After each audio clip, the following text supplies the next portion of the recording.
আলহামদুলিল্লাহি রাব্বিল আলামিন ওয়াসসালাতু ওয়াসসালামু আলা সাইয়্যিদিল মুরসালিন ওয়া আলা আলিহি ওয়া সাহবিহি আজমাইন।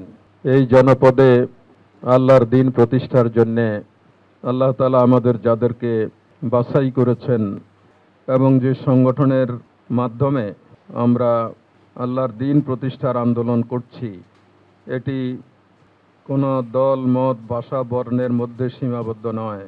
সমাজের অসংখ্য মানুষের মধ্য থেকে আল্লাহ তাআলা আমাদেরকে এই কাজের জন্য বাছাই করেছেন। এটাই প্রমাণ করে যে আল্লাহ আমাদের কল্যাণ চাচ্ছেন, দুনিয়া এবং আখেরাতে তিনি আমাদের মঙ্গল চাচ্ছেন। এই কারণেই এই পথে আমাদেরকে তিনি আসার তৌফিক দান করেছেন। আল্লাহ রাসূল তার আরেকটি বাণীতে বলেছেন যে এই কাজ যারা করবে তাদের মাঝে বিশেষ করে যারা নেতৃস্থানীয় তাদের দায়িত্ব যেমনিভাবে বেশি, মর্যাদাও ঠিক তেমনিভাবে বেশি। আল্লাহর নবী বলেছেন, ইন্নামাল ইমামু জুন্নাতুন ইউকাতালু মিন ওয়ারাইহি ওয়া ইউত্তাকা বিহি। ইমাম বা নেতা, দায়িত্বশীল যারা, তারা হচ্ছে আত্মরক্ষাকারী ঢাল। নেতৃত্বকে কেন্দ্র করে, নেতৃত্বকে মেনে নিয়ে, নেতৃত্বের অধীনে থেকে শয়তানের বিরুদ্ধে এবং সকল অপশক্তির বিরুদ্ধে যারা লড়াইয়ে অবতীর্ণ হয়েছে, নেতৃত্ব তাদের জন্য ঢাল হিসাবে। সে কারণে নেতৃত্বের অবস্থান এবং গুরুত্ব আরও বেশি। অধীনস্থদেরকে সকল অপশক্তির বিরুদ্ধে লড়াই সংগ্রামে বিজয়ী হতে পারার এই যে একটি বিরাট জিম্মাদারি নেতৃত্বের উপরে রয়েছে, এটি বিশেষ করে দ্বীনি সংগঠনের জন্যে সবচেয়ে বেশি গুরুত্বপূর্ণ একটি বিষয়। একদিক থেকে মানুষের দুনিয়াবি জিন্দিগির, মানুষের মৌলিক প্রয়োজন সহ সকল জীবনযাত্রার পরিবেশ শান্তিময় একটি পরিবেশ নিশ্চিত করা, অন্যদিকে আখেরাতের চূড়ান্ত জীবনে নাজাতের জন্যে পথ দেখাবার ক্ষেত্রে, সঠিকভাবে গাইড করার ক্ষেত্রে নেতৃত্ব একটি গুরুত্বপূর্ণ ফ্যাক্টর। আল্লাহ রাব্বুল আলামিন দুনিয়াতে কর্মী পাঠান নাই, নেতা পাঠিয়েছেন। নেতার দায়িত্ব হচ্ছে কর্মী তৈরি করা। আজকে আল্লাহর নবী রসুলগণ নেই, সাহাবায়ে কেরামের মতো সোনার মানুষ এখন নেই, খায়রুল কুরুনের মধ্যেও আমরা নেই। প্রায় ১৫০০ বছর পরে আমরা শেষ নবীর উম্মাহ হিসাবে দুনিয়ায় এসেছি। সুতরাং আমাদেরকে নবী রসুল সাহাবায়ে কেরামের পদাঙ্ক অনুসরণে গড়ে উঠে মানুষের দুনিয়াবি কল্যাণ এবং পরকালীন নাজাতের সুনির্দিষ্ট পথে নিয়ে যাওয়ার দায়িত্ব এখন আমাদের উপরেই। যেহেতু আর কোনো নবী আসবে না, কিতাব আসবে না, কোনো ওহী আসার আর সুযোগ নেই, সেহেতু নবী, কিতাব এর প্রতিনিধি হিসাবে আমরা যারা এখন ইসলামী আন্দোলনে আছি, নেতৃত্ব দিচ্ছি, তাদেরকেই যথাযথ ভূমিকা পালন করতে হবে। সকল যুগেই আমরা দেখতে পাই ইসলাম কাঙ্ক্ষিত নেতৃত্ব বলতে মুত্তাকি নেতৃত্বকেই বুঝিয়েছে। ইসলামী জিন্দিগি এবং মুত্তাকি নেতৃত্বের আল্লাহ প্রদত্ত যেই যোগ্যতা, সেটা মূলত আখেরাতের নাজাতের একমাত্র তরিকা। সে কারণে আমাদের জীবন জিন্দিগিকে পূর্ণ ইসলামী ধাঁচে গড়ে তোলা এবং তাকওয়ার ভাবধারায় আমাদের যাবতীয় কার্যক্রমকে পরিচ্ছন্ন, পরিশুদ্ধ করা, এটাই পরকালীন নাজাতের একমাত্র পথ। এই নেতৃত্বের মান সম্পর্কে আলোচনা করতে বলা হয়েছে। মান দুই ধরনের আছে, একটা হচ্ছে সর্বোচ্চ মান আর একটা হচ্ছে নিম্নমান, যেটাকে ইসলামের পরিভাষায় বলা হয় আজিমত এবং রুখসত। আজিমত হচ্ছে সর্বোচ্চ মান আর রুখসত হচ্ছে নিম্নমান। তাকওয়ার ভিত্তিতে গড়ে ওঠা নেতৃত্বের নিকট ইসলাম সবসময়ই আজিমত আশা করে, সর্বোচ্চ মান আশা করে। আল্লাহর নবী রসুল সাহাবায়ে কেরাম সর্বোচ্চ মানে সবসময় প্রতিষ্ঠিত ছিলেন।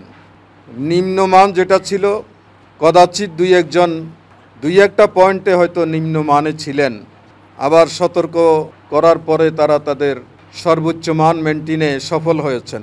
কিন্তু কোনো সময়ই সাহাবায়ে কেরাম, চাই সাধারণ হোক অথবা অসাধারণ, কোনো সাহাবী তার জীবনে নিম্নমানের নিচে অবস্থান করেন নাই। এটা হচ্ছে মুহাম্মদ রাসূলুল্লাহ সাল্লাল্লাহু আলাইহি ইসলামের নবুয়তের সবচেয়ে বড় মুজিজা, তার আন্দোলনের সবচেয়ে বড় কৃতিত্ব, যে তিনি যে মানব গোষ্ঠীটিকে গড়ে তুলেছিলেন, তারা একটি মান রক্ষা করে দুনিয়ায় চলেছেন।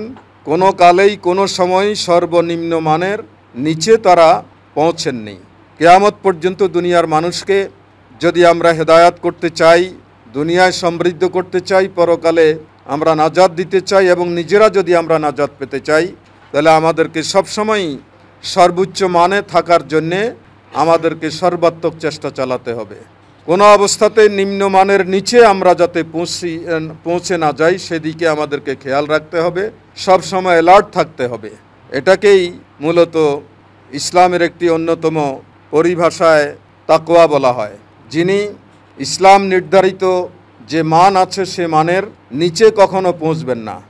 তো আজকে যারা আমরা এই দেশে আল্লাহর দ্বীন প্রতিষ্ঠার জন্যে কাজ করছি, আমাদেরকে প্রথমেই এই সিদ্ধান্ত নিতে হবে যে আমি আমার জীবনের কোনো সময়ে, কোনো ক্ষেত্রে, কোনো কালে আমি সর্বোচ্চ মান রক্ষার প্রচেষ্টা থেকে বিচ্যুত হব না এবং নিম্নমানের নিচে কোনো অবস্থাতেই আমি যাব না। এরকম একটি দৃঢ় সিদ্ধান্ত, যেটাকে আরবিতে বলা হয় আজমে রাসেক, দৃঢ় সিদ্ধান্ত আমাদেরকে নিতে হবে।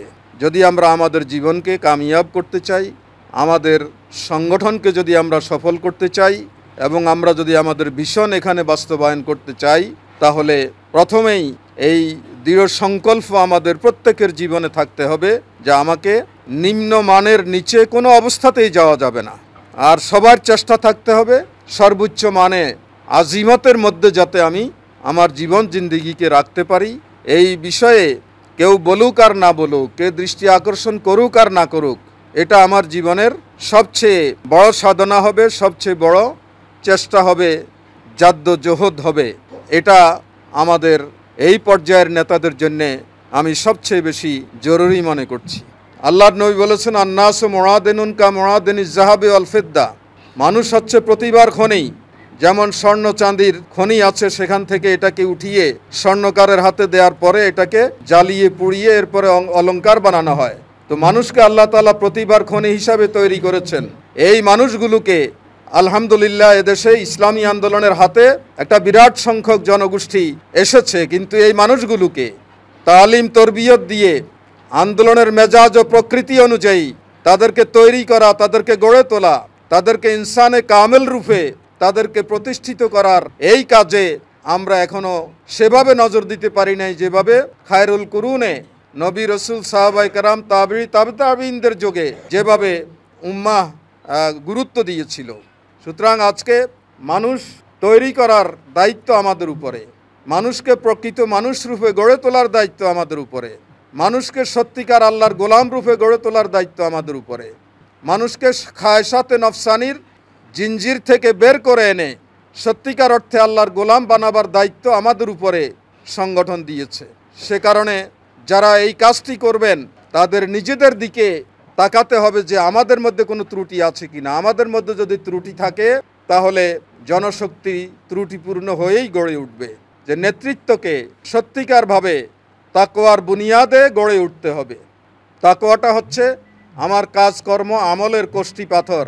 কোষ্ঠী পাথর যেভাবে খাঁটি অখাঁটি সোনার মধ্যে পার্থক্য করে এবং খাঁটি সোনাকে চিহ্নিত করতে পারে এবং সেটাকে কাজে লাগায়, ঠিক নেতৃত্বের দায়িত্ব হচ্ছে কর্মী বাহিনীকে, আমাদের বিশাল সহযোগী, আমাদের বিশাল সমর্থক গোষ্ঠী আছে, তাদেরকে খাঁটি সোনায় পরিণত করা এবং সেটা আমাদেরকে দিয়েই হবে, আমাদেরকে দেখেই হবে। আমরাই হব তার মডেল, আমরাই হব তার নমুনা, আমরাই হব তার ওসওয়া।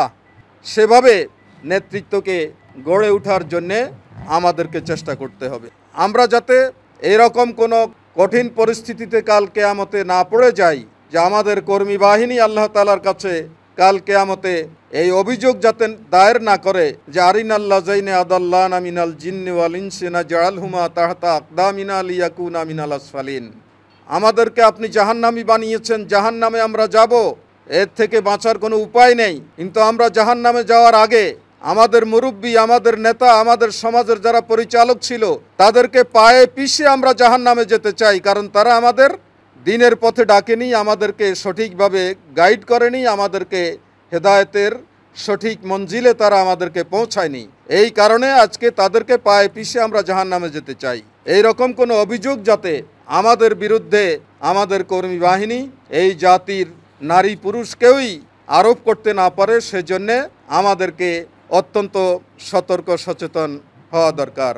আমাদেরকে নেতৃত্বের সাফল্যের জন্যে আমাদের রুহানি এবং জিসমানি প্রশিক্ষণ প্রয়োজন।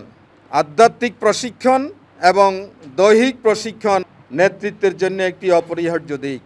একজন দায়িত্বশীল যদি অসুস্থ থাকে, তিনি যদি রোগগ্রস্ত হন, তাহলে তিনি রোগ মোকাবিলা করবেন না সংগঠনের দায়িত্ব পালন করবেন?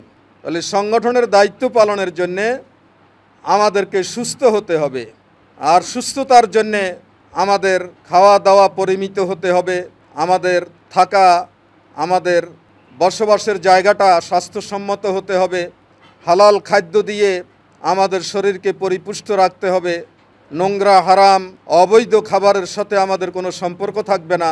এইভাবে দৈহিক শক্তিতে আমাদেরকে বলীয়ান হতে হবে, তাহলে সংগঠনের কাজও ভালো করে করতে পারবো, ইবাদত বন্দেগীও ভালো করে করতে পারবো, নিজের যাবতীয় কর্মকাণ্ড আমরা ভালো করে করতে পারবো। একজন লিডারকে এভাবে দৈহিক সুস্থতার অধিকারী হতে হবে, রুহানি শক্তিতে সে সমৃদ্ধ হতে হবে। তালুত এবং জালুতের ঘটনা আপনারা কোরআনে দেখেছেন, যে সেখানে আল্লাহ রাব্বুল আলামিন জালুতের মোকাবিলায় তালুতকে যেমনিভাবে নৈতিক প্রশিক্ষণে নৈতিক শক্তিতে বলীয়ান করেছিলেন, ঠিক তেমনিভাবে দৈহিক শক্তিতেও তিনি ছিলেন অত্যন্ত শক্তিশালী। তো নেতৃত্বকে এই দিকটার দিকে নজর দিতে হবে, কারণ এটা নেতৃত্বের নৈতিক দায়িত্ব। তিনি তার স্বাস্থ্যকে সুস্থ রাখবেন দ্বীনের কাজ করার জন্যে, ময়দানে ভূমিকা পালনের জন্যে, আবার নৈতিক দিক থেকেও তিনি শক্তিশালী হবেন, যাতে তার নৈতিক শক্তি, তার আধ্যাত্মিক শক্তি, তার রুহানি শক্তি সমাজের মধ্যে একটা প্রভাব বিস্তার করে। হযরত ওমর ইবনে আব্দুল আজিজ রহমতুল্লাহ আলাইহি যখন খলিফাতুল মুসলিমিন হলেন, তখন স্বাভাবিকভাবে গোটা মুসলিম দুনিয়াতে মানুষের মধ্যে নামাজ, রোজা, আখেরাত, হালাল হারাম এগুলোর চর্চা ব্যাপকভাবে সমাজে শুরু হয়ে যায়। এর আগের খলিফা যিনি ছিলেন, তার সময়ে মানুষ আলোচনা করত কিভাবে বাড়ি গাড়ি করা যাবে, কিভাবে ধন দৌলত উপার্জন করা যাবে, এই ধরনের চর্চা ছিল। কিন্তু ওমর ইবনে আব্দুল আজিজ যখন ক্ষমতায় আসলেন, তখন ওইগুলোর জায়গায় মানুষের মধ্যে আখেরাত, আখেরাতের সফলতা, আখেরাতের নাজাত, মানুষের হেদায়াত, কোরআন এবং হাদিসের চর্চা এগুলো শুরু হয়ে যায়। তো উনি তো ঢোল পিটিয়ে মানুষকে বলেন নাই যে আমি ক্ষমতায় এসেছি, তোমরা এগুলো চর্চা করো। তিনি কিছুই করেন নাই, অটোমেটিক মানুষের মধ্যে এই জিনিসটা তৈরি হয়ে গিয়েছিল। কারণ ওমর ইবনে আব্দুল আজিজ ছিলেন নৈতিক মানের দিক থেকে সাহাবায়ে কেরামের পরে ১ নম্বর ব্যক্তিত্ব, এবং তাকে দুনিয়ার সকল ঐতিহাসিকরা বলেছেন ৪ খলিফার পরে ৫ম খলিফায় রাশেদ হচ্ছেন ওমর ইবনে আব্দুল আজিজ রহমতুল্লাহ আলাইহি। এই যে মানুষের নৈতিক প্রভাব, আধ্যাত্মিক প্রভাব, রুহানি শক্তি, এটা ইসলামের সোনালী যুগে নেতৃবৃন্দের মধ্যে ছিল। আজকে আমাদের মধ্যে এই অনুশীলনটা আরও বাড়ানো দরকার, যাতে আমরা মুহাম্মদুর রাসূলুল্লাহ সাল্লাল্লাহু আলাইহি ওয়াসাল্লামের উসওয়ায়ে হাসানার আদলে আমাদের জীবনটাকে আমরা সমৃদ্ধ করতে পারি, গড়ে তুলতে পারি। কর্মী বাহিনী যাতে আমাদের কাছে এসে সান্ত্বনা পায়, আমাদের কাছে এসে তারা পথ খুঁজে পায়, আমাদের কাছে এসে তাদের হতাশা নিরাশা দূর হয়ে যায়, আমাদের কাছে এসে যাতে তারা উজ্জীবিত হতে পারে, এই ধরনের নৈতিক মান এবং রুহানি শক্তিতে আমাদেরকে সমৃদ্ধ হওয়া দরকার। আমাদেরকে কতগুলো মহৎ গুণাবলীতে সমৃদ্ধ হতে রাসূল পাক সাল্লাল্লাহু আলাইহি ওয়াসাল্লাম হাদিসে ভবিষ্যৎবাণী করেছেন। তার অবর্তমানে কারা নেতা হবে সেই প্রসঙ্গে। কিন্তু এটা শুধু ওই ৪ খলিফার জন্য সীমাবদ্ধ নয়, এই হাদিসটি কিয়ামত পর্যন্ত ইসলামী নেতৃত্বের জন্য অন্যতম মৌলিক কোয়ালিটি হিসাবে এগুলো পরিগণিত। অতীতে ছিল, বর্তমানে থাকবে, ভবিষ্যতেও এটা থাকবে। তিনি বলেছেন, ইন তুয়াম্মেরু আবা বাকরিন তাজিদুহু আমিনান, তোমরা যদি আমার পরে আবু বকরকে আমির বানাও, নেতা বানাও, তাহলে তাকে তোমরা পাবে আমিনান, অত্যন্ত বিশ্বস্ত ব্যক্তি হিসাবে তোমরা তাকে পাবে। জাহেদান ফিদ দুনিয়া, দুনিয়া বিমুখ হিসাবে তোমরা তাকে পাবে। রাগেবান ইলাল আখেরা, আখেরাতের প্রতি আসক্ত তাকে তোমরা পাবে। তাহলে এখানে 3টা কোয়ালিটির কথা নেতার বলা হয়েছে। একটা হচ্ছে আমিনান, বিশ্বস্ত, সকলের কাছে তিনি বিশ্বস্ত হবেন, শত্রু মিত্র সকলের কাছে তিনি বিশ্বস্ত হবেন। এই ধরনের বিশ্বস্ত নেতা হচ্ছে ইসলামী নেতৃত্বের একটা অন্যতম কোয়ালিটি। আর একটা আবার বলেছেন, ওয়াইন তুয়াম্মেরু উমারা, যদি তোমরা ওমরকে নেতা বানাও আমার পরে, তাজিদুহু কাবিয়ান, তাকে তুমি তার প্রিন্সিপালের উপরে অত্যন্ত শক্ত পাবে। যে নীতি আদর্শ প্রিন্সিপাল ইসলাম মেনটেন করে, সেই প্রিন্সিপালের উপরে তুমি তাকে অত্যন্ত শক্তিশালী পাবে। কোনোভাবে তিনি এক্ষেত্রে কারোর সাথে আপোষ করবেন না। করেছেন? ছেলের কবরে কোড়া দিয়েছেন, তারপরও ছেলেকে আল্লাহর হদ থেকে পার্সিয়ালিটি করে বাদ দেন নাই, নাজাত দেন নেই। এই ধরনের শক্তিশালী নৈতিক বুনিয়াদের উপরে ছিলেন হযরত ওমর রাদিয়াল্লাহু তাআলা আনহু। আল্লাহ রাসূল এটা বলে গিয়েছেন। আর আমিনান, সাথে সাথে তিনি বিশ্বস্ত। লা ইয়াখাফু ফিল্লাহি লাউমাতা লাইম, তিনি আল্লাহ ছাড়া আর কাউকে ভয় করেন না। আমরা তো এখন পুলিশকে ভয় করি না।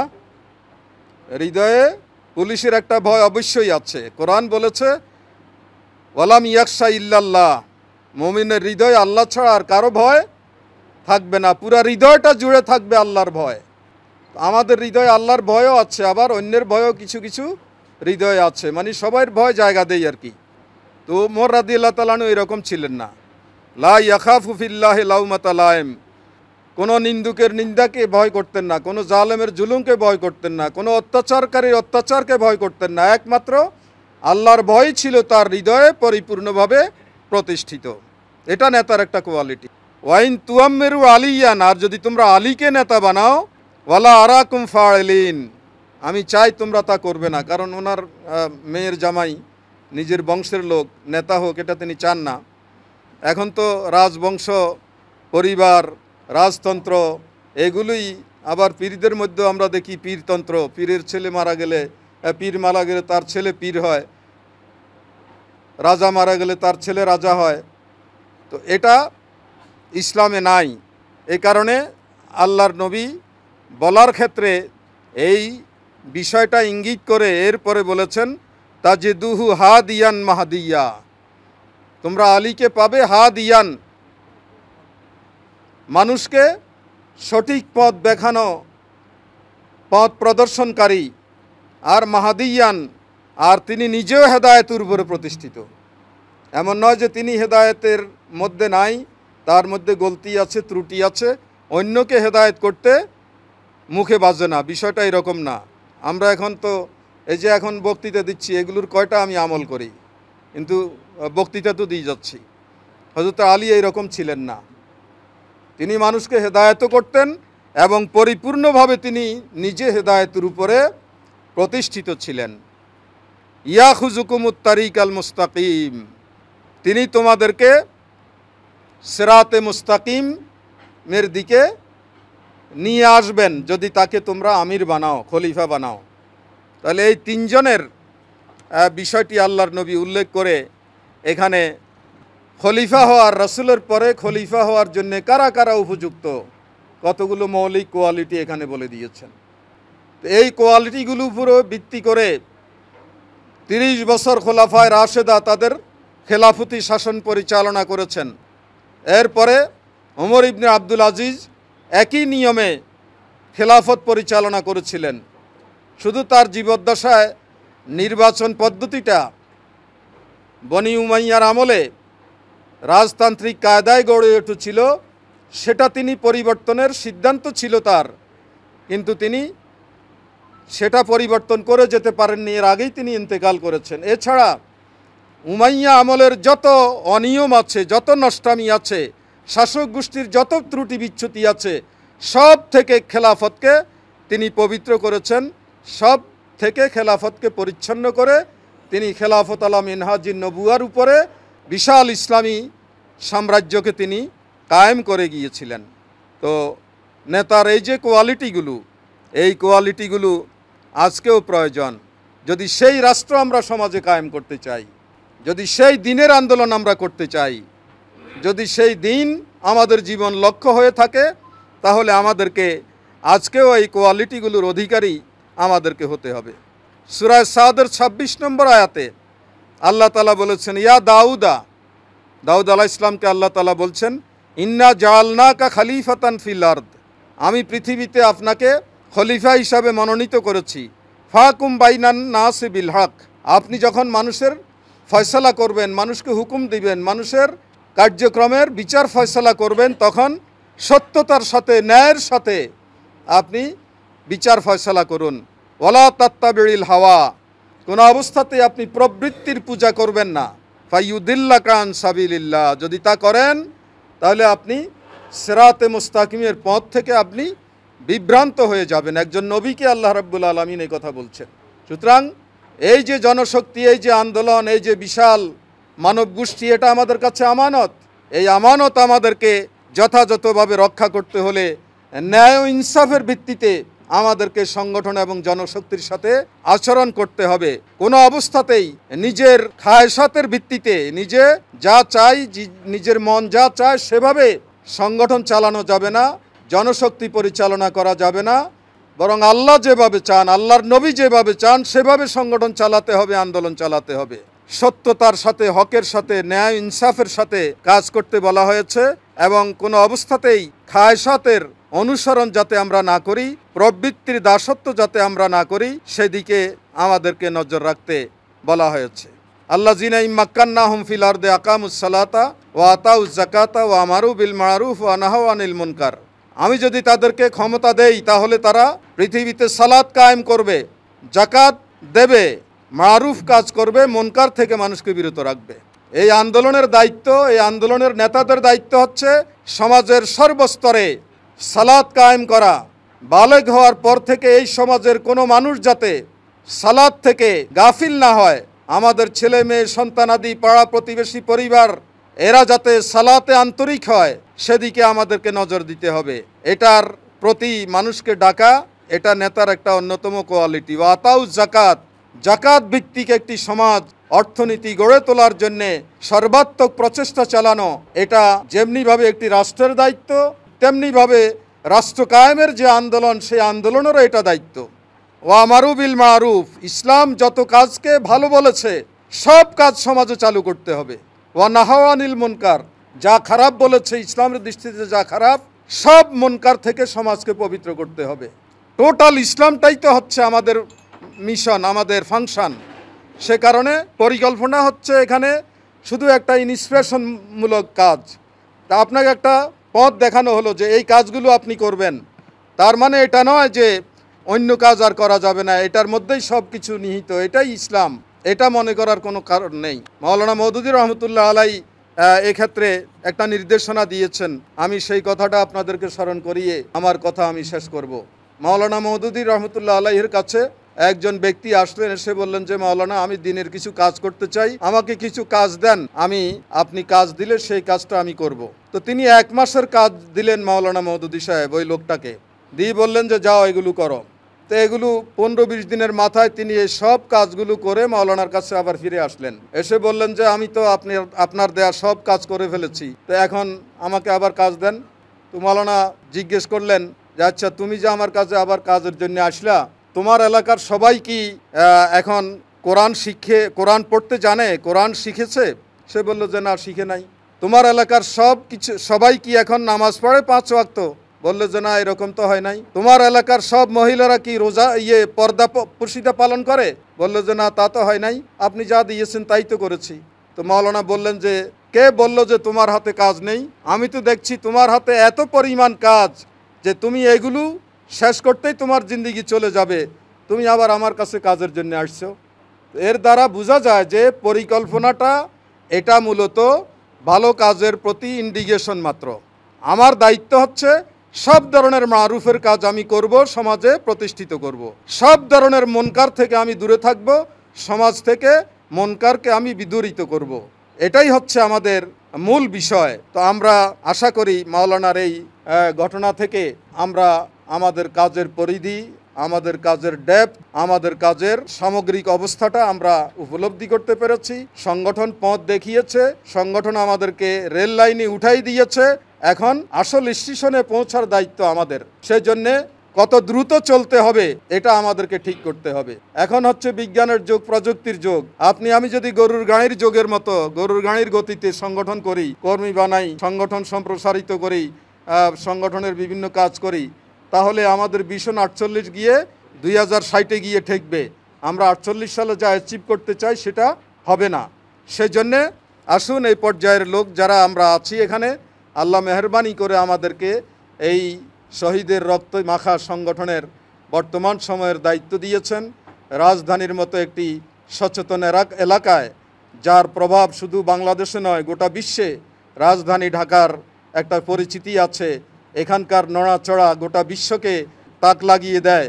এই রকম একটি রাজধানীতে আমরা যারা থানা পর্যায়ে দায়িত্ব পালন করছি, বিভিন্ন বিভাগ আমাদের উপরে রয়েছে এবং সেই বিভাগের মধ্য দিয়ে আন্দোলনের পরিকল্পনার একটা বিরাট অংশ আমরা বাস্তবায়ন করতে চাই। আসুন আমরা সকলে মিলে এই রাজধানী মহানগরীকে ইসলামী আন্দোলনের দুর্জয় ঘাঁটি হিসাবে আমরা তৈরি করি।